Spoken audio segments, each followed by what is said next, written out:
to yield 5 minutes to our Vice Chair on the Subcommittee on the Middle East and South Asia, Mr. Pence of Indiana. Thank you, Madam Chairman. I want to thank you for calling this what turns out to be extraordinarily timely hearing. And I always want to make the point, I want to thank the Secretary for his service to the country and for his distinguished career. It's an honor to have you back before the committee. For some reason, this feels a little bit like deja vu all over again. And I'm sure it does to you, Mr. Secretary, with your long career in these matters.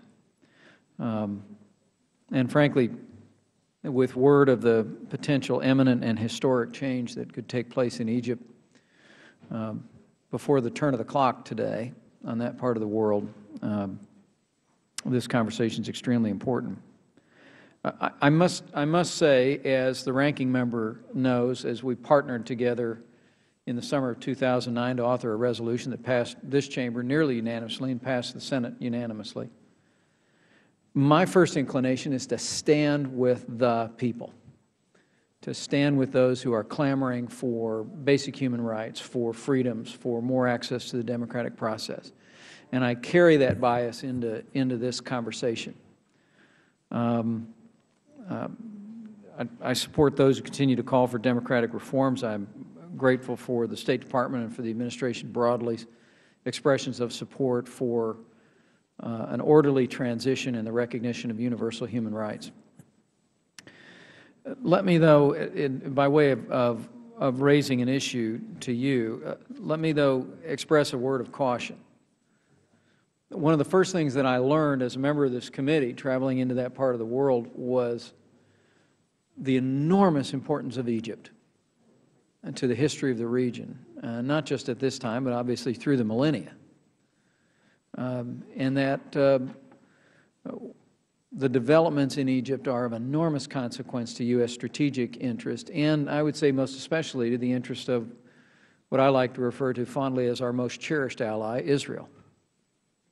And so while I know the focus of the administration has largely been, and your remarks have largely been, on ensuring an orderly transition, I'm concerned about an orderly transition to what?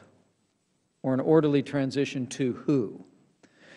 And specifically, I find my mind drifting back to history and to lessons of history. Edmund Burke, famously a member of Parliament, one of the strongest supporters of the revolution that took place in the colonies here in the United States, but also one of the harshest critics of what happened in France. Edmund Burke warned that different from the American Revolution, which was largely born on a reach for democracy and a foundation of respect for the rule of law, the French Revolution was something different. And he warned of nefarious factions which could have opportunities, his words now, to become master of your assembly and the master of your whole republic, close quote.